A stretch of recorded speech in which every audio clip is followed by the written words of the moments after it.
देखिए shark tank India के full episodes free on Sony live. Sharks, we are from one of the happiest place in India, Sibai. I'm Zoe Moi. I'm Felipe. We're coming all the way from Aizawl, Mizoram, one of the best kept secrets of India. Imagine cool, misty mountains, quiet valleys, no honking, and farms that feel untouched by time. यहाँ हमारे farmers grow the most exquisite fruits. The Khasi mandarin, bright pomelo, GI tag ginger, all with organic farming practices. But when you look at India's beverage shelves, you don't find this taste. You find a lot of sugary synthetic drinks.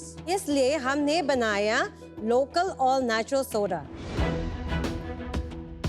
A scalable farm to bottle craft beverage using indigenous ingredients, real fruits, real flavor, real juice. You can taste the purity of our hills in every sip. Every bottle supports the farmers and communities that make Mizoram such a special place. We're not just building a brand, we're creating a movement to bring the flavor of Mizoram and the Northeast across India and the world. Beautiful Mizoram, just one of the most gorgeous places in India and undiscovered, as you said. Please tell us about your journey.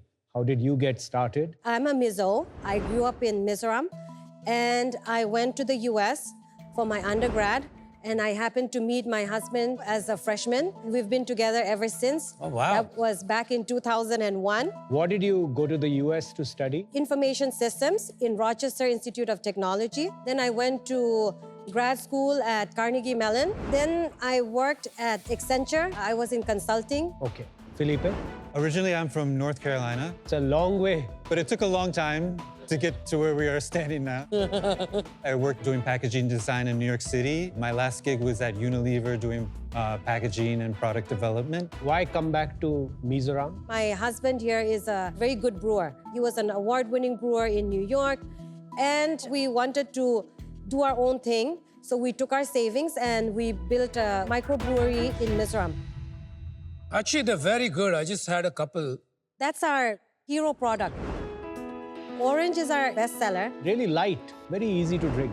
Thank Okay. you. Not like that Thank you. heavy, sugary soda. Even the pomelo, it has a slight bitterness, tastes just like a pomelo fruit does. Yes. The design work is really nice. Like it's the brand work and the packaging. So it's designed by an artist named Neeti. She's an award-winning artist. You didn't trust Philippe to design it? Since he's a packaging He's- designer? He's a closeted drawer. He doesn't want to display his art out. Your ginger ale is also pretty good. It's got a kick to it. Yes, A little because it's bit, made yeah. with GI tag ginger from Mizoram.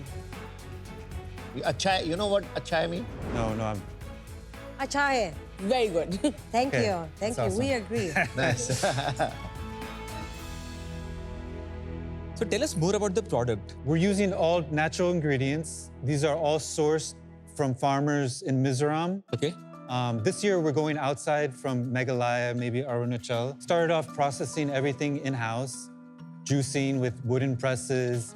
I'm in charge of production, the brewing, but really, we're just trying to preserve the essence of these natural products. Wow. These are all hand pressed for the No, flavor. not all of it. So we Okay. started off very manual. We did all the juice processing in-house. Now we're working with places that can juice it nearby these farms that are already established, that already have the infrastructure. Then we do all the brewing and bottling in-house. Can it scale from there? You guys will have to move to some other city, or do you think from Mizoram also it can become a brand? We have a very scalable model. Regionally, we'll still process from Mizoram, still very much true to our core because we're still going to be sourcing it from farmers and still doing that essence from Mizoram. But we'll do contract manufacturing in other areas. So when you compare this product to other juices in the market, do you think this has lesser sugar and less? Because I noticed the calories are also about on an average 35, 36 Yeah. per 100 ml. We are very much conscientious of the sugar content. A lot of the sugar is also derived from the From the fruit fruit, itself. yeah. We're also trying to appeal to greater population, so we have to have some sort of sugar. And in terms of other companies, the sugar content is a lot less. What is the price of each bottle? MRP today is at 120. Okay, I think this might be a good time to talk about what your numbers are today. Officially incorporated in 23-24, we started off with 19 lakhs in revenue, 32 lakhs in spend, so gave us a negative EBITDA of -13. Last year, we had a revenue of 44 lakhs and spending of 84 lakhs, and that gave us with an EBITDA of -40. This year, total revenue is 50, expenses are at 45, giving us a positive EBITDA so far of 5 lakhs. The revenues went from only 44 lakhs to 50 lakhs run rate. So I presume this year will be what, 70, 80 lakhs? We are looking at 120, Lakhs. yeah, 120 1.2 lakhs. crores. Yeah. How did it suddenly go from -40 lakhs loss to 5 lakhs profit? Last year, we spent a big part of our expenditure on marketing and also just honing in our distribution. And today, we are really cut back on that, mainly because we ran out, we're just focusing on our revenue. Were you going to say we ran out of money? We burned money. We raised 50 lakhs from friends and family last year. So you're saying once the distribution got established, the sales went up, and now you're not spending that money, which is why you become profitable. Yeah. Can you also give channel split now? Online and through our direct customers, 28%. Horeca, we have 26%. Retail at 14%. Events at 20%. 6% through our corporate partners and 6% with distributors and etc. नमस्ते sharks, मैं हूं मनीष। मैं निमिष। मैं हूं अक्षय। मैं संजय। और हम आए हैं मुंबई से। हमने बनाया है थ्री सिस्टर्स, इंडिया का next gen beverage brand house जो सर्व करता है संस्कारी नॉन अल्कोहलिक बियर्स। संस्कारी यानी बस बिना हैंगओवर के। थ्री सिस्टर्स की शुरुआत तो हुई थी 3 ड्रिंक से, लेकिन आज हमारे कई सारे सिस्टर ब्रांड्स हैं, जैसे कि Aruba mocktail and mixers, Jerk energy drink, Three Sisters classic indie sodas and Three Sisters super cola. और हमारी ताकत है हमारा ऑफलाइन रिटेल नेटवर्क, और हम बेच चुके हैं 50 लाख से भी ज्यादा यूनिट। शार्क्स, यहाँ किसी महापुरुष ने कहा था कि बेवरेज इंडस्ट्री शमशान घाट है। वो है नहीं यहाँ। Please let's start from your story. आप चारों दोस्त तो होंगे जो एक साथ बैठ के कंकॉक्शंस बना रहे थे। मैं बनारस से एक दरौली गांव से हूँ, जो मुंबई में 2006 में आया था पहली बार। रिक्शा से स्टार्ट किया था, कुछ दिनों बाद मैंने सोडा पॉप स्टार्ट किया। ये किधर था आपका ठेला? ये हमारा भटवाड़ी घाटकोपर। घाटकोपर में। हाँ। फिर प्लांट डाला हमने। प्लांट में बहुत सारे लोगों का कॉन्ट्रैक्ट मैन्युफैक्चरिंग करता था मैं, तो कॉन्ट्रैक्ट मैन्युफैक्चरिंग करने के समय पे ही ये लोग हमको आए थे कॉन्ट्रैक्ट कराने के लिए। संजय जी, एक सोडा पॉप स्टॉल से आपने प्लांट डाल लिया? 12 सोडा पॉप था सर, 1 से 12 किया हमने। 12 किया। हाँ। और वो 12 सोडा पॉप स्टॉल से जो कमाई की, हाँ। उससे प्लांट डाल लिया। प्लांट डाला। क्या बात है, ये हुई ना बात। कितने सारे सोडा पॉप रेडी वाले आज सुन रहे होंगे और सोचेंगे बॉस अपना भी ये बन सकता है काम। मैं और निमिष बेसिकली सिबलिंग्स है, so we come from a small city Jalore in Rajasthan. We both are chartered accountants by profession, and Manish हमारा कजिन है। सो मनीष ने उसका इंजीनियरिंग कंप्लीट किया 2016 में, तो 2017 में मैंने और मनीष ने मिलकर साथ में ये इंडस्ट्री में एंटर किया। Started with flavoured water category. उस टाइम वो काफ़ी नीश मार्केट था। हम साथ में नॉन अल्कोहलिक बियर इंपोर्ट करके मुंबई में ट्रेड करने लगे, and that was doing good. और उस टाइम हमारा जो वाटर प्लांट था उसमें वो कैपेबिलिटी नहीं था कि हम कार्बोनेटेड बेवरेज फिल कर सकें, and that's how we approach mister Sanjay. ये ऑलरेडी काफ़ी ब्रांड्स का कॉन्ट्रैक्ट मैन्युफैक्चरिंग करते थे और मुंबई में उनका काफ़ी नाम था। आफ्टर कोविड 1 से 1.5 साल इन्होंने हमारे लिए मैन्युफैक्चरिंग किया, हम मार्केटिंग करते थे। हमारा रिलेशन अच्छा बना, सिंक अच्छा बैठा, तो साथ में 2021 में हमने कंपनी इनकॉर्पोरेट किया। We got everything under one roof, and then we started operations in 2022। Everything under one roof का मतलब है जो मैन्युफैक्चरिंग प्लांट था वो भी अब ये कंपनी पेरेंट कंपनी ओन करती है। Right? उस पेरेंट कंपनी में क्या ओनरशिप है आप लोग? संजय भाई currently owns 42% in total.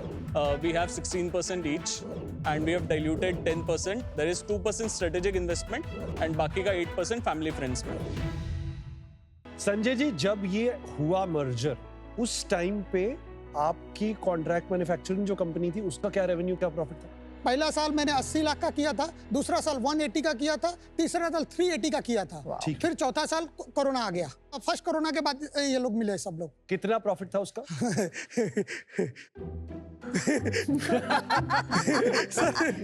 बहुत पैसा था सर। तो अरे बताओ ना। जो ये लोग की गिनती में वाकड़ा नहीं आते, ये लोग परसेंटेज में बोलते हैं। नहीं, परसेंटेज इसलिए गिनती में नहीं था क्योंकि अनडिक्लेयर्ड प्रॉफिट था या सर सोडा पप का धंधा ही कैश का था ज्यादा। तो जो सोडा पप का बिजनेस इसमें है अभी भी? सोडा पप अभी आज भी मेरे पास एक है, जो ये अभी फोटो वो अलग है, वो आधार उसमें नहीं है। वो अलग है, वो साले को दिया हूं। और ये जो साले, अच्छा साले साहब को दिया हुआ है। और आप लोगों का उस टाइम पे क्या रेवेन्यू था जब आपने ये मर्ज किया? 1 CR के आसपास रहेगा in total. It was a different private limited company. Shark, आज हम आपको आपकी दादी याद दिला देंगे। हाँ, आपकी अपनी दादी। और क्यों ना दिलाएं? हम सब बिजी लाइफ में अपनी दादी और नानी के हाथों का स्वाद इतनी तेजी से भूल जो रहे हैं। मैं हूँ उषा, एक माँ, एक दादी और एक कुक। मैं अपने बच्चों के लिए लड्डू, चिवड़ा जैसे स्नैक्स बनाती हूँ, और जब वो खत्म हो जाते हैं तो ये लोग वापस उसी जंक फूड पर आ जाते हैं, क्योंकि इनके पास वक्त ही नहीं है। और ना ही आपके हाथों की कुकिंग स्किल्स। समस्या केवल कुकिंग स्किल्स और समय के अभाव की नहीं, समस्या एक्चुअली है कन्वीनियंस के गैप की भी। इसलिए मैंने शुरू किया मामा नरेश, ताकि भारत की दादियों के स्नैक्स अगली पीढ़ी तक पहुंच सकें। मामा नरिश है एक clean label grandma snacking brand. यहाँ सब कुछ बनता है असली दादियों की रेसिपीज और केवल किचन के क्लीन इंग्रेडिएंट्स से, ना कोई प्रिजर्वेटिव, ना कोई केमिकल। और हमारे सबसे खास मामा नरिश के लड्डू बार्स। पैकिंग और शेप इतनी कन्वीनियंट कि किसी भी एनर्जी बार की तरह इन लड्डू बार्स को भी आप अपने पॉकेट में रख के घूम सकते हैं। चाक्स, हम अपने लड्डू बार और दादियों के स्नैक्स के माध्यम से विरासत का एक पुल बना रहे हैं। मैं यश, कुणाल और उषा दादी आज मुंबई से आपके सामने आए हैं। नमस्ते जी। नमस्ते। मैं Rama Mohan, originally from Andhra Pradesh, but I am staying at Nagpur. ये लड्डू में खास सामग्री बादाम, सूखे मेवे और खास कोकोनट है, और इसमें शुगर के बदले में हम खजूर डालते हैं। मेरा नाम अश्लेषा परसुरे है। मैंने पोहा का चिवड़ा मामा नरिश के लिए दिया है। ये चिवड़ा की खासियत ये है कि ये किचन इंग्रेडिएंट से बनाया है। ये सब रोस्टेड इंग्रेडिएंट्स है और उसमें कुछ प्रिजर्वेटिव्स नहीं है। ये बहुत टेस्टी है। हाँ, वेरी टेस्टी। मेरे को तो पोहा चिवड़ा बहुत पसंद है। ये सब महाराष्ट्र घर में महाराष्ट्रियन ये आपके लिए बनाया है। पत्तड़ पोहा चिवड़ा। ये बहुत ही बढ़िया, थैंक यू। Thank you. आपको कैसा लगता है अपनी फोटो पैकेजिंग में देख के? बहुत अच्छा लगता है ना? We are proud actually. Thank you so much, बहुत धन्यवाद आपका। Thank you very much. Thank you.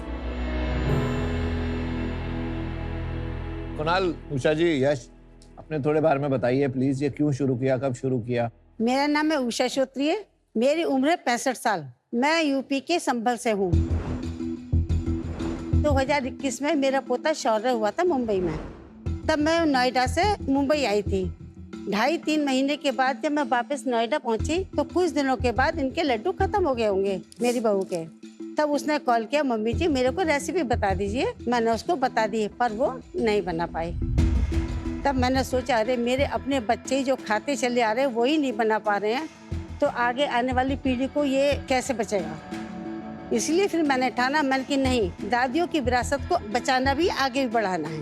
बहुत बढ़िया। फिर 2023 में हमने मामा नरिश शुरुआत की और 1 जनवरी 2024 को पहला प्रोडक्ट मार्केट में गया। मैम, आप बैठना चाहेंगी?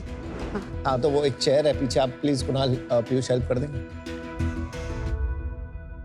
वैसे ये मैंने लड्डू बार खत्म कर दिया है। Yeah, it was बहुत अच्छा है चिवड़ा भी। इनक्रेडिबल, बहुत का अच्छा भी है। फील आ रहा है। और क्या होता है, ये जो बार होते हैं ना, बहुत बारी दांतों में चिपकते हैं। इसमें भी डेट्स हैं, बिल्कुल नहीं चिपक रहे। और ये हेल्दी है। So I will call it is better for you, क्योंकि मार्केट में जो भी इसका अल्टरनेट मिलता है that is all with palm oil. Better for you subjective हो जाता है थोड़ा। तो इसमें 3 क्लियर डिफरेंशिएशंस है। पहला, हमारी हर रेसिपी एक्चुअली एक दादी की रेसिपी से इंस्पायर्ड होती है। दूसरा पॉइंट आ जाता है, इसमें कोई भी इंग्रेडिएंट किचन के बियॉन्ड नहीं है, तो किचन क्लीन इंग्रेडिएंट से बना है। Third USP is convenience. आज हमारी लाइफ में हर चीज कन्वीनियंस की वजह से ही हमारी हैबिट स्टैक में घुसती है। कितने SKU है हमारे अभी? तो 6 रेसिपीज और 14 SKUs है हमारे पास अभी। जैसे वेंडिंग के लिए हमने लड्डू बार मिनी का 36 रुपीज का प्राइस पॉइंट पे 2 मिनीज लॉन्च किए हैं, एकदम छोटा 9 ग्राम का 45 कैलोरीज। ये 3 लड्डू बार है और 4 मंचीज है। 4 लड्डू बार हैं और 2 मंचीज। मैन्युफैक्चरिंग आप खुद कर रहे हैं? दोनों ही कॉन्ट्रैक्ट मैन्युफैक्चरिंग में है हमारा, क्योंकि recipe is very important part of it. तो जैसे हमारे चिवड़ा में सीजनिंग बहुत इंपॉर्टेंट पार्ट है, तो हम क्या करते हैं, हमारे चिवड़ा की मिर्ची आप अलग जगह से इंग्रेडिएंट भिजवा देते हैं? लाते हैं, मिक्सिंग एक सप्लायर पे होती है, ही ओनली गेट ब्लेंडेड सॉल्यूशन, उसके बाद बस फाइनल असेंबली होती है। और QC के लोग अपने खुद के हैं? सो क्वालिटी चेक अभी तो पर्सनली मैं खुद ही कंट्रोल करता हूँ, मतलब मैं कंपनी के अंदर ब्रांड और NPD and quality is my core responsibility today. और इनकी क्या है? मैं सेल्स, ऑपरेशंस, HR और IT देखता हूँ। देखिए शार्क टैंक इंडिया के full episodes free on Sony live.